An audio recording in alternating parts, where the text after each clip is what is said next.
জুলাই সনদ স্বাক্ষরের মাধ্যমে নতুন বাংলাদেশের যাত্রা শুরু হলো বলে মন্তব্য করে বিভিন্ন দলের নেতারা বলেছেন, সনদের আইনি ভিত্তি দিতে দেরি হলে জুলাইয়ের সাথে অন্যায় করা হবে।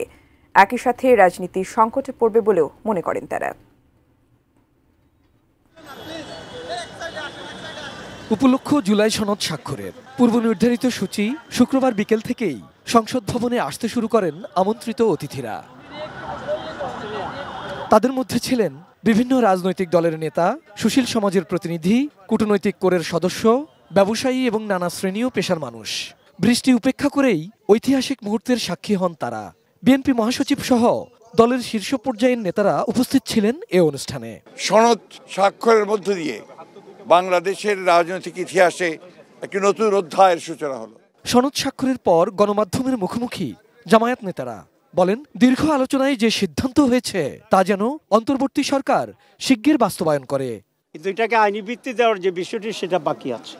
এক্ষেত্রে যদি সরকার ডিলে করে বা অন্য কিছু চিন্তা করে, তাহলে আবার সেটা একটা জুলাইয়ের সাথে জাতীয় গাদ্দারি হবে, নতুন করে রাজনৈতিক সংকট তৈরি হবে। গণভোট সহ অমীমাংসিত বিষয়গুলো দ্রুত আলোচনা করে ঠিক করার তাগিদ কারো কারো। নতুন বাংলাদেশ গড়তে এলো জুলফিকার স্টিল। জুলফিকার স্টিল, ইস্পাত দৃঢ় অঙ্গীকার। আশা করি আমরা এটা মীমাংসা করে এই ৩০ অক্টোবরের মধ্যে বাস্তবায়ন প্রক্রিয়া নিয়ে একটা ঐতিহাসিক ঐকমত্যে পৌঁছাতে পারবো। সনদকে কার্যকর করার জন্য একটি আইনি ভিত্তি দেওয়া, আহত এবং শহীদ পরিবারেরা পরবর্তীতে যেন রাষ্ট্রীয় স্বীকৃতি পায়। বিতর্কিত বিষয় ছিল, সেগুলো অ্যাভয়েড করা হয়েছে, কিন্তু শেষ পর্যন্ত এটা সই হয়েছে। আমি বলবো বিষয়টা ভালো হয়েছে। এনসিপি সহ হাতে গোনা যে কয়েকটি দল জুলাই সনদে স্বাক্ষর করেনি, এতে ছন্দপতন হয়েছে বলেও মন্তব্য করেন কেউ কেউ।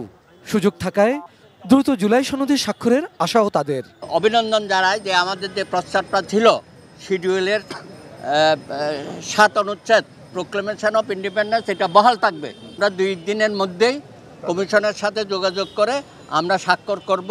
প্রতিবাদ করার রাইট আছে, বাট কতটুকু পর্যন্ত প্রতিবাদের সীমা আর কতটুকু হচ্ছে রাষ্ট্রের নিরাপত্তা ব্যারিকেড ভাঙা, এর ভিতরে একটা নাগরিক পার্থক্য আমাদের করতে হবে।